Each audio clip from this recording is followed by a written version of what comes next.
My son said he was taking me on a wellness retreat after my fall, but when we arrived, he tossed my medication bag on the ground and told me to get out. Just before driving away, he said, "You'll be fine. It's peaceful here." Then he locked the door and left me alone. A 71-year-old sick woman in a powerless storage shed in the middle of the snow-covered woods. I once believed a mother's love could never be broken, but when the lawyer arrived and mentioned the $7 million estate, I finally saw who had been playing family. I was still healing from the accident. My ribs ached when I breathed too deep, and the bruises along my arms hadn't faded yet. But Evan insisted on taking me out of the hospital early. He said fresh air and quiet would do me good. I didn't question it. I trusted my son. The drive was long, he didn't say much, and I didn't press. We passed through towns I didn't recognize, then dirt roads, then no roads at all. When we finally stopped, I thought we were lost. But Evan turned off the engine and got out. He opened my door, lifted my bag from the trunk, and pointed to a metal building up ahead. It wasn't a cabin. It wasn't even a house. It was a shed. Big, empty, cold-looking, set against a backdrop of trees and snow. He helped me out of the car. I held onto his arm for balance, still shaky. He walked me to the door, pulled out a key, and opened it. Inside there was a cot, one blanket, a space heater that didn't hum when he plugged it in, no kitchen, no bathroom, a small cooler with some juice bottles and a loaf of bread. He avoided my eyes. I sat down slowly, confused. My chest felt tight, not from the injury, but from something I couldn't name yet. He said, "You'll be okay. It's peaceful here." Then he placed my medicine next to the cot, patted my shoulder, and turned around. He didn't come back. That first night was bitter. I wrapped the thin blanket around myself and listened to the wind howl outside. No reception, no signal, no sound except the cracking of trees in the cold. I couldn't sleep. My chest hurt, and the silence pressed in like a weight. By the second day, I knew this wasn't a mistake. This wasn't forgetfulness or busy schedules. Evan had left me here, on purpose. I kept thinking back. What did I miss? When did his hugs turn cold? When did Tanya's smile stop reaching her eyes? I had given them everything. When Evan and Tanya struggled to pay their mortgage, I covered 3 months without telling anyone. I babysat their daughter for free every weeknight. I signed the papers when they needed a co-signer for their second car. And still, somehow they saw me as a burden. It stings differently when betrayal doesn't come from strangers. Maybe you know that kind of pain. When someone you raised stops looking at you like you matter. When your worth becomes invisible. By the 4th day, I had made a decision. If I got out of this place, I wouldn't go back to being the quiet, convenient woman in the corner of their lives. I would become someone they didn't see coming. But first, I had to survive the cold, and silence, and truth. And that was just the beginning. The morning after Evan left, I woke to the sharp sting of cold air on my cheeks. My fingers were stiff, my legs numb. The space heater still wouldn't turn on. The only warmth came from the thin blanket wrapped around my shoulders and the slow burn of anger that had taken root somewhere deep inside me. I forced myself to sit up. My back screamed in protest, but I didn't let it stop me. I took small bites of the bread. The juice was half frozen. I took my medicine with it and hoped it wouldn't upset my stomach too much. There was no mirror in the shed, but I imagined I looked pale and older than ever. On the second shelf above the cooler, I found a flashlight. It barely worked, flickering every time I moved it. Still, I used it to scan the corners of the shed. No phone, no radio, No way out except the door he locked behind him. I started keeping track of time by the light through the cracks in the metal walls. Midday meant the ceiling glowed. Night brought only silence and shadows. I slept in short stretches, startled awake by the sounds outside. Branches hitting the walls, something scurrying across the floor, my own coughing. By the third night, the food was gone. The next morning, I dragged myself to the door and knocked. Not because I thought anyone was there, but because I didn't know what else to do. I knocked until my knuckles turned red, then slumped against the cold metal and closed my eyes. That afternoon, I heard tires on gravel. I stayed still, unsure if it was real. But then I heard the engine cut and the crunch of footsteps. I held my breath. The door creaked open. It wasn't Evan. A young man stood there, probably in his 20s, wore a brown jacket with a sheriff's patch on it. He looked surprised to see me. Asked if I was Florence Langford. I nodded.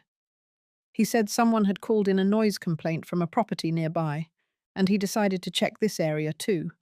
Said this place wasn't zoned for residential use. He asked how I got there. I didn't answer right away. I just asked him to take me somewhere warm.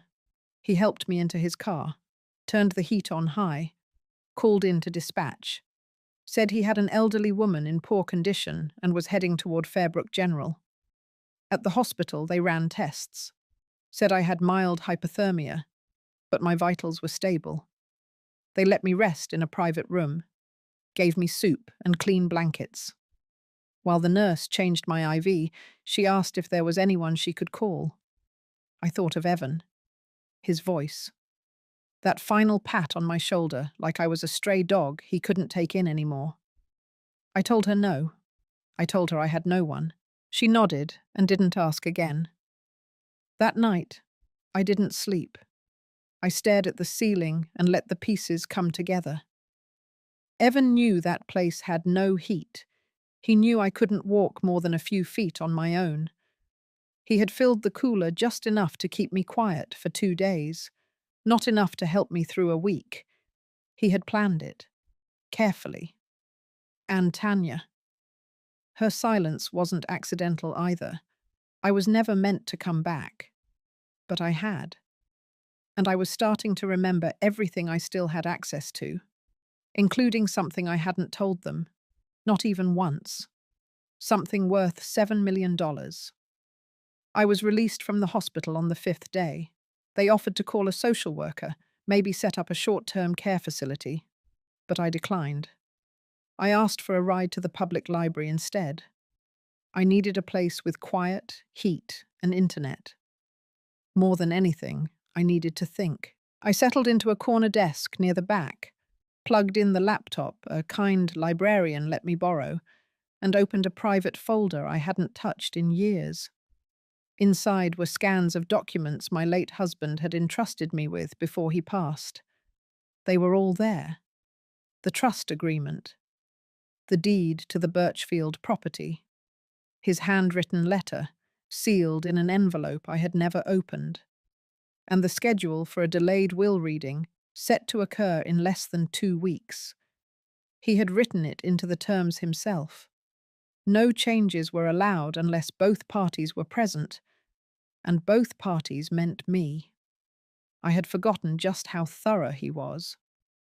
I clicked open the folder labeled Birchfield Ranch. It wasn't much to look at on paper, but that land held value, especially now that a nearby developer was building a private retreat center. The last estimate put it close to $7 million. The property had been in his family since the 1940s. We had never talked about selling it, but he had always said it would go to the person who respected legacy, not entitlement. I had a feeling I knew who he meant. Still, I needed proof of what Evan and Tanya had done, what they planned to do. I logged into the shared account Evan used for my utilities. It had been emptied 2 weeks earlier. The car insurance had been cancelled. The second mortgage I had helped co-sign paid off the day after my hospital discharge, but not from their account, from mine. I went cold. It wasn't just abandonment, it was theft. I printed out the statements, made copies, and slipped them into a file. I wasn't sure what I would do with them yet, but something inside me had shifted. The woman they thought they left behind in that shed was gone. I didn't feel sorry for myself. I didn't feel ashamed. I felt something cleaner, sharper, like ice carving through fog. I left the library just before sunset. The air bit through my coat, but I didn't shiver. I took the long walk to a small motel on the edge of town and paid for a week up front in cash. I asked for the quietest room they had. No TV, no distractions, just me and what came next.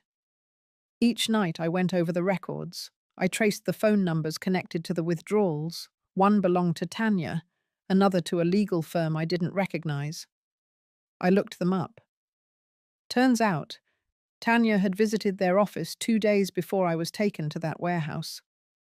She'd been asking about power of attorney. They weren't just trying to get rid of me. They were trying to replace me. I thought of the way Evan used to crawl into my bed during storms when he was little. How his tiny fingers wrapped around mine like I was the safest place in the world. Now, I was an obstacle. I placed the sealed letter from my husband on the motel nightstand. I wasn't ready to open it yet, but I would. And when I did, I would know exactly what to do with the truth. They thought they buried me, but I had just started to dig. The next morning, I woke up before the sun rose. I wrapped myself in an old cardigan and sat on the edge of the motel bed, listening to the hum of the radiator. I had dreamt about Robert, my late husband, for the first time in months. He was standing on the porch of our old home in North Carolina, smiling, holding a letter in his hand. He looked proud, and that image clung to me, like the last warmth before a storm. I finally opened the letter that had sat on the nightstand for 3 nights. His handwriting was still firm, even in his final days. He wrote about legacy, about how he had feared Evan's change in recent years. He suspected Tanya had influence, but he never expected them to go this far. He told me to hold on to my integrity no matter what. And then he wrote a single line that changed everything. You are the sole trustee of Birchfield. No decisions can be made without your presence. No transfer is valid unless you sign. I folded the letter with steady hands and slipped it back into the envelope. The rest of my morning was quiet, methodical. I packed my documents into a waterproof folder, tucked it into my bag, and made my way to the community legal aid center downtown. The receptionist was a woman in her 50s with silver-streaked hair and eyes that had seen enough.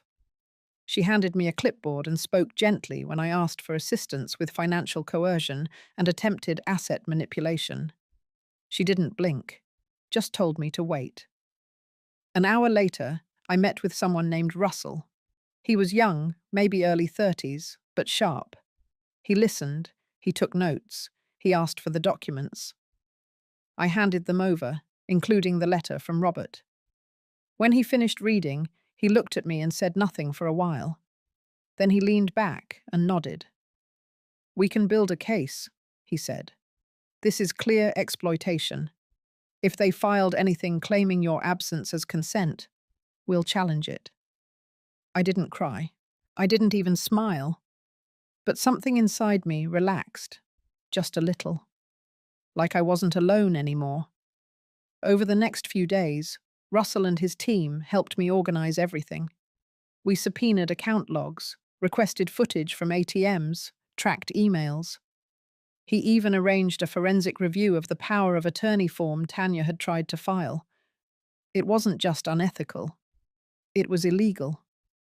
In parallel, I contacted the executor listed on Robert's will, a man named Curtis, an old friend of his from university. Curtis hadn't heard from me, so Evan had told him I was abroad on medical treatment.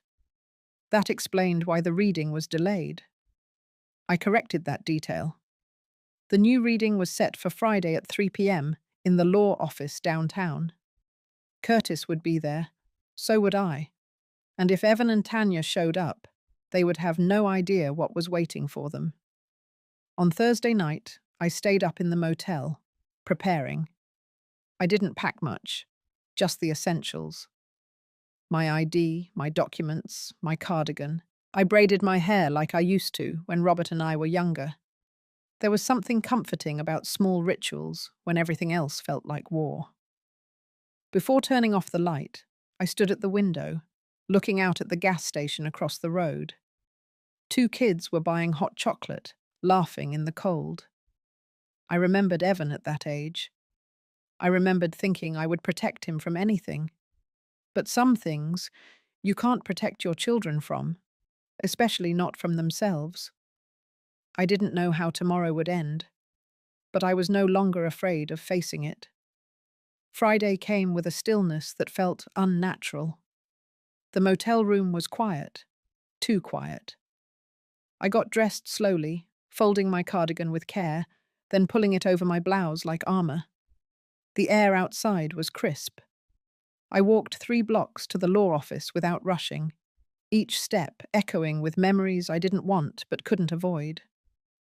Curtis met me in the lobby. He looked older than I remembered, but his eyes softened when he saw me. We walked into the conference room together.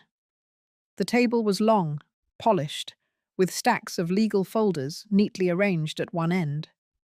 Tanya arrived first. She was wearing a silk scarf and oversized sunglasses indoors, as if either could cover the coldness in her face. Evan came in 2 minutes later, smelling like a cologne I didn't recognize, with tension in every movement. He didn't greet me. Curtis cleared his throat and began. His voice was even and calm, but every sentence struck like a gavel.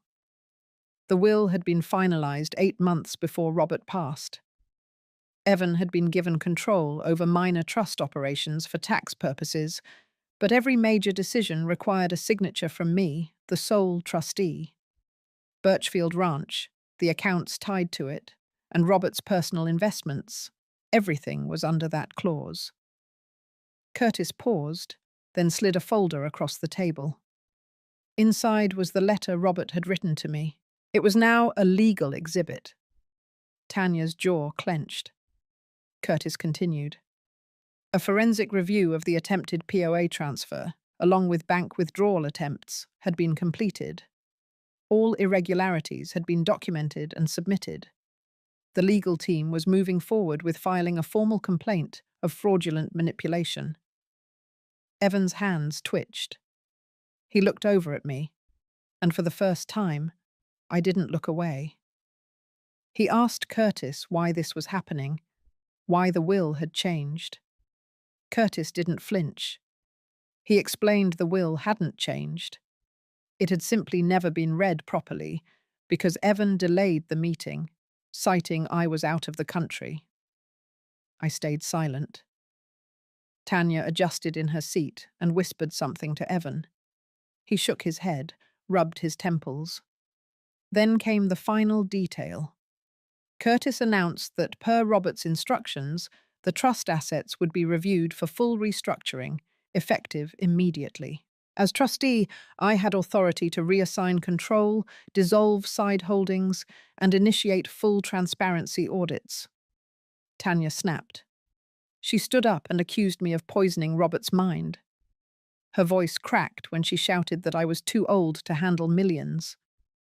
Evan didn't stop her. He just sat there, sinking further into himself. I remained seated. My voice didn't need to rise. I told them I had stayed quiet out of grief, that my silence was never weakness, only mourning. I looked at Evan and said I had once trusted him with everything, but no longer. Curtis wrapped up the meeting.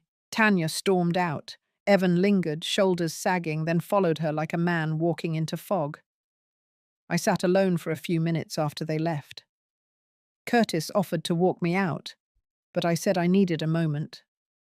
When the door finally closed behind him, I let out the breath I'd been holding. That day didn't give me back my husband. It didn't erase the betrayal, but it handed me back something else: my name, my rights, and the quiet power of being the last one standing with nothing to prove. The war they started was over, but the rebuild, that would be mine alone to shape. I left the law office with nothing in my hands, but everything restored. For the first time in months, the weight in my chest loosened. I didn't rush down the steps. I didn't turn to see if Evan or Tanya were still nearby. I walked slowly, letting the cold air hit my face and clear my thoughts. That evening, I returned to the motel, packed my bag in silence, and checked out. I didn't leave a forwarding address. I didn't call anyone. I simply left. I spent the next week staying with an old friend of Robert's, Evelyn, someone I hadn't seen in 20 years. She lived outside Charlottesville in a cozy bungalow filled with worn quilts, soft lamplight, and the smell of cinnamon tea. She didn't ask questions, just welcomed me like time had never passed. We sat on her porch in the early mornings, sipping from chipped mugs, and I began to speak. Not all at once, not everything, but enough to finally hear my own story aloud. She listened the way real friends do, with no judgment and no eagerness to fix. And then came the next letter. Curtis had sent an update. The court had issued a protective injunction. Evan and Tanya were formally barred from accessing any financial instruments tied to Robert's estate until further notice. They were being audited. Tanya's prior withdrawals had triggered multiple alerts. The investigators were moving forward. I folded the letter and placed it in my handbag. I didn't feel satisfaction, just clarity, like fog lifting. I stayed with Evelyn for 2 more days, helping her in her garden, organizing her kitchen drawers, and listening to records from the 60s. One afternoon, while washing dishes, she asked if I planned to go back to Birchfield. I paused, then nodded. Not to live, but to look it in the eye. One last time. The ranch had already been placed under professional management, thanks to Curtis and the trust. I wasn't going to uproot everything at 72, but I needed closure, not the kind that came from burning bridges, but the kind that comes from crossing them fully awake. The drive back was long, but I didn't mind. I stayed in a small inn near the property line and visited the ranch early the next morning. Nothing had changed, and everything had. The gate creaked the same way it always had. The front porch still sagged slightly to the left. But inside, the silence wasn't hostile anymore, just empty. I walked from room to room, touching familiar walls, letting my fingers linger on worn door frames. In the kitchen, I stood where I once baked Robert's birthday cake. In the hallway, I ran my hand over the spot Evan scratched as a boy with his toy truck. Upstairs, the room where Tanya had once insisted I move, so she could have the master suite, was cold and lifeless. I didn't open her closet. I didn't need to. I sat on the edge of my old bed and took a deep breath. This house had seen love. It had seen betrayal. It had held everything I thought I was and everything I had to lose to find who I really am. And when I finally stood up and walked out, I didn't look back. I locked the door behind me, placed the key in a sealed envelope, and dropped it off at the property manager's office. My name would remain on the deed, but my life was no longer tied to those walls. The past was acknowledged. And now I was ready to step into what came next. Not as someone abandoned, but as someone who had learned to leave on her own terms. I returned to Evelyn's house, carrying nothing more than a small duffel bag and a folder with Curtis's latest documents. She greeted me at the door like no time had passed, wrapping me in a soft embrace that smelled faintly of lavender and lemon oil. Her home had become my anchor. It wasn't grand or new, but it was safe. That meant everything. Curtis called that evening. I let it go to voicemail. Not because I didn't want to hear what he had to say, but because I needed a moment to prepare myself. I played his message twice before I sat down to respond. The court had finalized the asset freeze. Tanya's false withdrawals had gone beyond simple overreach. She'd created forged authorizations, one even bearing what appeared to be a copy of my signature. Curtis said the investigators were preparing to press charges. Meanwhile, Evan's name had been removed from any claim to the trust. His role in my abandonment and in misleading the financial firm was documented in the filings. The consequences were finally real.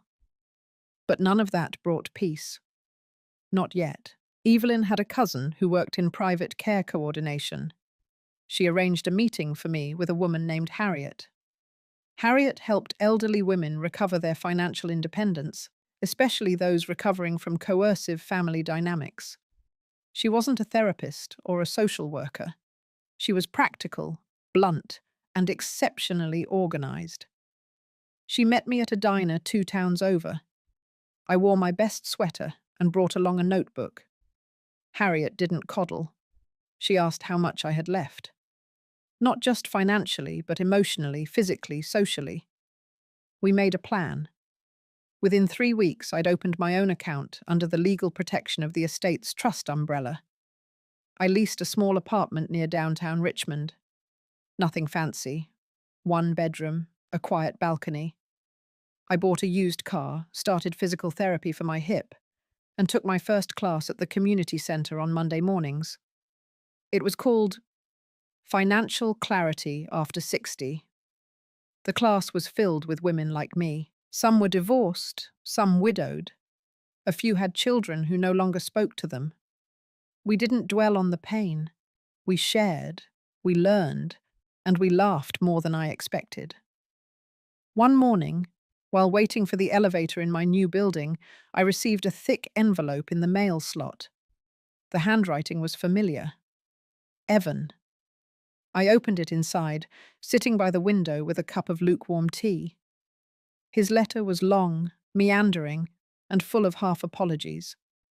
He spoke of Tanya's influence, of feeling pulled between loyalty and resentment. He said he hadn't realized how far things had gone, that he missed his father, that he missed me, that he didn't know what he was doing when he left me out there alone. He ended it with a line I hadn't expected. I know I have no right to ask, but if you're willing, I'd like to see you. I folded the letter and placed it back in the envelope. I didn't cry. I didn't feel anger, just stillness. That afternoon, I sat down with Harriet and read her the entire thing. She listened in silence, then looked at me and said, "You don't owe anyone anything that costs your peace." I nodded. Evan's letter went into a small wooden box, not in the trash, but not on the table either. Some stories don't need to be reopened. Some doors are better left shut. And sometimes healing comes not from confrontation, but from the quiet power of choosing yourself. I hadn't planned on ever stepping foot back into the house Evan and I once called ours. But the court date required my presence. The fraud charges against Tanya had moved forward quickly, and as a central witness, I was asked to attend the preliminary hearing. I arrived alone, dressed in charcoal grey slacks and a soft blouse Harriet helped me pick out. She said it made me look grounded, in control. I needed that. Curtis was already there, speaking quietly to the attorney he had hired to represent my interest in the trust. The courtroom wasn't large. It felt too small, in fact, the kind of space that made every breath echo. I took a seat behind the prosecution's table, far from where Tanya and Evan sat, their eyes avoiding mine. Tanya looked tired. Not in the way someone does after a long day. She looked like someone who knew the walls were finally closing in. She kept dabbing her temple with a tissue, pretending not to look at the judge or the papers in front of her. Evan sat stiffly beside her, hands clasped, jaw tight. He wore the same navy suit he had worn to his father's memorial. I remembered that detail, oddly, like it was part of another life. The prosecutor laid out the case in calm, firm language. The forged authorizations, the falsified identity verification documents, the attempt to reroute a $1.8 million transfer from the estate to a private offshore account in Tanya's name. The documentation was airtight. I wasn't asked to speak, just to be present, to show that I had not been complicit, that I had been the one targeted. But as I listened to the charges being read, I didn't feel vindicated.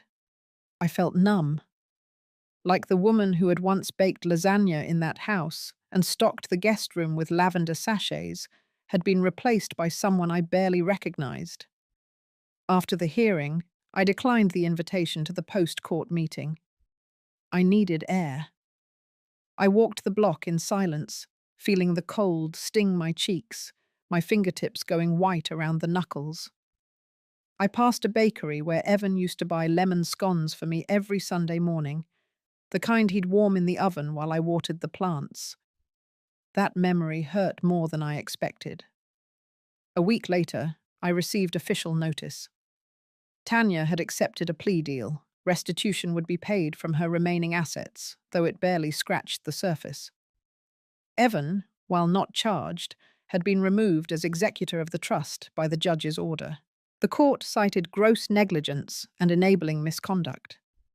Curtis called that evening. He didn't gloat, just said, plainly, that it was over, that I had my name back, my financial autonomy, my dignity. I thought I'd feel relief, but all I felt was silence. I returned to my small apartment and stood on the balcony for a long while. A warm breeze rustled the old maple outside, its leaves just starting to change. I thought of my husband, how he would have handled all of this, how disappointed he'd be, but also how proud. Because I didn't break. I hadn't screamed or raged. I had endured. I sat down and wrote in my journal for the first time in months. I wrote that forgiveness wasn't owed, that some damage was permanent, and yet life kept moving, quietly, honestly, steadily forward. And that, maybe, was enough. Of all the rooms in that house, the dining room had always been mine, not legally, of course, but emotionally. It was where I hosted birthday breakfasts and quiet dinners, where Evan proposed to me decades ago over peach cobbler and candlelight. That room had known joy, and now it was the place where my son stood, fumbling with an envelope he hadn't expected to receive. I had asked the attorney to meet us there, not in his office, but in the very house Evan and Tanya had tried to quietly claim.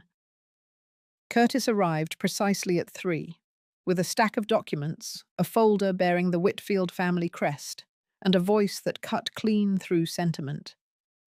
Tanya wasn't invited. This wasn't her day. The table was already set, not with food or flowers, but with truth, hard, cold, and waiting. Evan came alone. His face carried the exhaustion of the last few weeks. The cracks in his confidence were deeper now. He tried a smile when he walked in, but it didn't reach his eyes. He pulled out a chair, hesitated, then sat across from me. Curtis didn't waste time. He opened the folder and began reading the updated trust provisions. My husband's wishes had been reinstated. The power of attorney previously granted to Tanya was officially voided, and the remainder of the estate, what was left untouched, would be managed not by family, but by a non-profit trust I had created with Curtis's help, in Raymond's name. The silence in the room swelled. Evan swallowed hard. He kept glancing at the envelope Curtis laid before him, not yet daring to open it. "I've decided," I said, voice even, to transfer the ranch to the Foundation for Women's Resilience. They'll convert the property into a retreat center for women rebuilding after abandonment, abuse, illness, like I did. His shoulders tensed. The ranch, he said, more a whisper than a protest. I nodded. It will serve more purpose that way than as a pawn in anyone's plan. Curtis slid the envelope across the table. This is a personal letter from your father, he said. He wrote it months before his death. We found it sealed in the estate files. He intended it to be given to you once the trust was reviewed in full. Evan's hands trembled as he picked it up. I didn't ask what it said. I didn't need to know. What mattered was what came next. I stood. My decision had already been made. The transfer paperwork had been signed, witnessed, notarized. My name was now linked to something that gave instead of being taken. The ranch would be a place of rest, of rebuilding, not of secrets or silence. Evan didn't try to stop me. He didn't plead, didn't offer apology or excuse. For the first time in this whole journey, he looked small. Not because I had diminished him, but because he had finally seen himself without the illusion Tanya had cast over him. I left him there, alone at the table. The air outside was crisp. A breeze stirred the trees, and I pulled my cardigan tight around me. I didn't cry. Not for the loss of a son I no longer recognized. Not for the years of loyalty that had gone unreturned. I walked to my car with quiet resolve. I wasn't walking away from a fight. I was walking toward peace. That night, I slept without waking. For the first time in months, the house didn't echo with ghosts. It pulsed with a new rhythm. The next morning, I wrote the welcome letter that would greet the first women to arrive at the retreat. I signed it with my full name. And I smiled. Not because I had won, but because I had finally chosen myself. I didn't expect the aftermath to feel like this. I had braced myself for confrontation, tears, perhaps even bitterness. But instead, what filled the silence was something far more unsettling. Emptiness. Not peace, not regret. Just the slow, quiet hum of life moving on without apology. In the days that followed, I kept myself busy. The foundation work gave me purpose. Curtis and I had meetings with women from nearby shelters, trauma therapists, and community organizers. They were all excited about the ranch becoming a space of healing. One counselor cried when I walked her through the barn and told her they could use it for art therapy and yoga. I said yes before she even finished asking. And yet, beneath the surface of that new beginning, something stirred inside me. Something I hadn't wanted to look at too closely. It wasn't anger anymore. That had come and gone. Nor was it grief. That too had passed, quietly, the day I chose not to wait for Evan to be the son I needed. No, what I felt now was something older, a kind of ache I couldn't name, like the echo of something once sacred that had been quietly hollowed out over years of hoping, trusting, and finally letting go. Tanya had packed her things 2 days after the reading, or rather, she had them packed.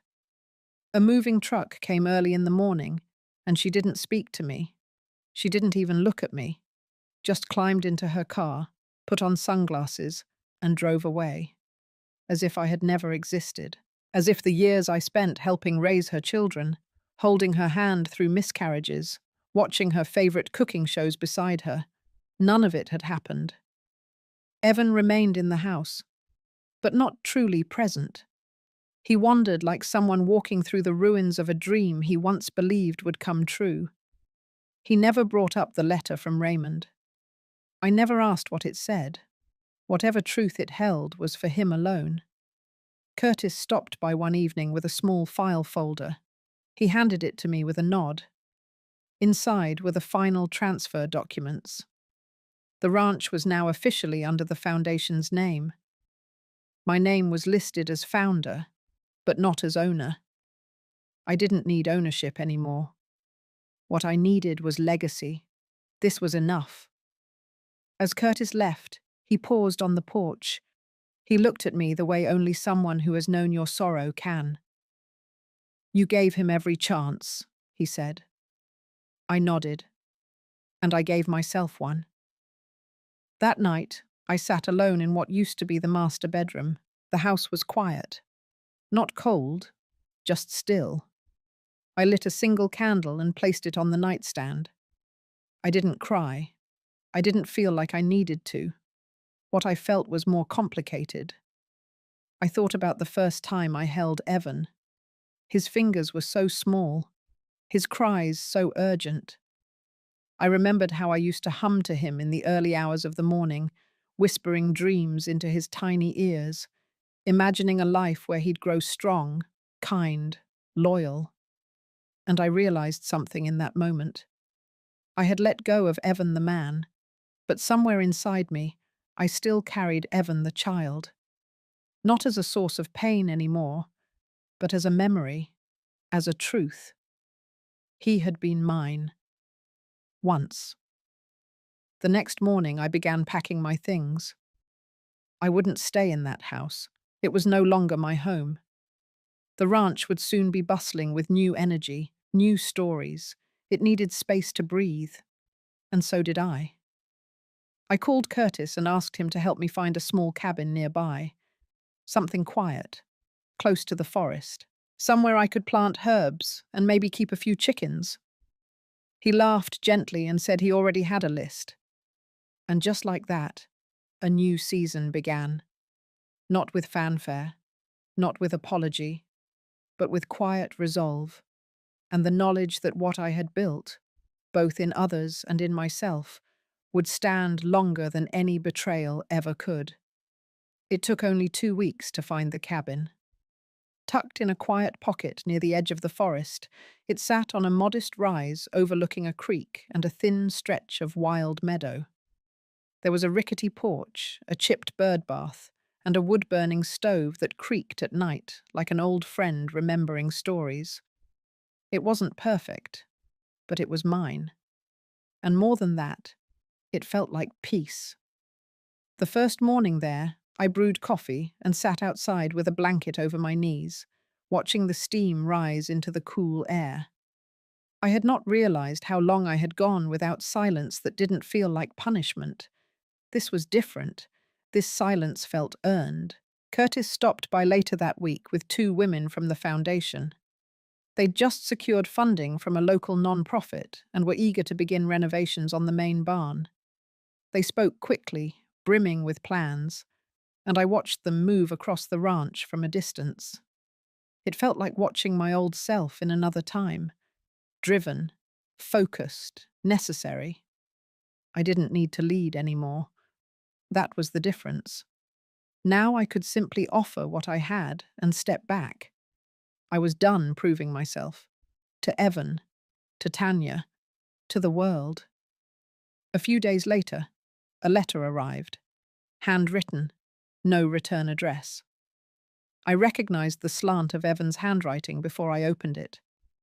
The words were careful, like someone walking barefoot across broken glass. He didn't ask me to come back. He didn't beg for forgiveness. He simply said he now understood why I made the choices I did. That he had read Raymond's final letter a dozen times and found new meaning in it each time. That Tanya had left for good, and the silence she left behind had taught him more than words ever could.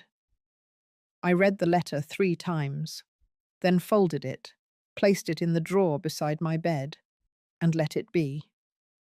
That was all it needed to be. An offering, not a solution. Later that night, I stood outside and looked up at the sky. No city lights to drown the stars here. Just that vast, silent darkness, stretching over everything like a worn quilt. I realized I no longer feared what came next. I had no expectations, just space. And in that space, something began to grow. I began tending to a small garden behind the cabin. Nothing ambitious, just tomatoes, basil, and lavender. The rhythm of planting, watering, and waiting felt right. It reminded me that life wasn't only about what we lose or keep. Sometimes it was simply about what we choose to grow next. Neighbors started dropping by, curious about the new woman on the hill. They brought jars of honey, fresh eggs, and invitations to community dinners. I didn't decline. I went. I listened. I laughed when the time felt right. I wasn't who I used to be, and maybe that was the point. Maybe the hardest part wasn't losing everything. Maybe it was standing in the ashes of it all and choosing to build something quieter, something true. By the end of that week, I had one last visit to make, one last door to close. And it wasn't Evan's, it was mine, a chapter I had carried far too long. So I packed a small bag, pulled on my walking shoes, and locked the cabin door behind me. There was something waiting, not for revenge, not for closure, but for me, just me, ready to be claimed. The trail leading back to my old neighborhood looked different now, or maybe it was me who had changed. The sidewalks, once crowded with familiar faces, now felt like a distant memory. I wasn't there to visit anyone. I wasn't there to prove anything. I came for closure, not confrontation. I stopped across from the house I used to live in. The shutters were now painted a bland grey, the flower beds gone, replaced with gravel. It looked sterile, quiet in the wrong way, the kind of quiet that sits on the chest and won't let you breathe. I didn't go up the driveway. I didn't knock. I just stood across the street, hands in my pockets, and watched for a few minutes. Then I turned, walked away, and never looked back. Back at the cabin, I sat down with the folder Curtis had left me. Inside were the final signatures, confirming the full transition of the ranch into a trust. It was done, protected, untouchable. My legacy wouldn't belong to people who saw me as a burden. It would belong to women like me, women who needed a second start, not a second-hand life. The next morning, I opened the front door to find a small box left on the step. No note, just a box. Inside was a silver bracelet I hadn't seen in years, the one I used to wear every Sunday. It had been missing since before Tanya moved in. I turned it over. On the clasp was a single initial carved in. E. I held it in my hand for a long time. Not because I forgave Evan, but because I finally saw him for who he was. A broken man trying to rearrange the pieces too late. I didn't feel bitter. I felt free. Spring crept into the air, lavender bloomed around the cabin, and the days grew longer, softer. Sometimes I would sit by the creek in the evenings, listening to the wind and thinking about everything I had walked through. I no longer needed a perfect ending. I didn't need apologies to make sense of my worth. I had walked through fire and come out softer, not colder. That was enough. And so I stayed.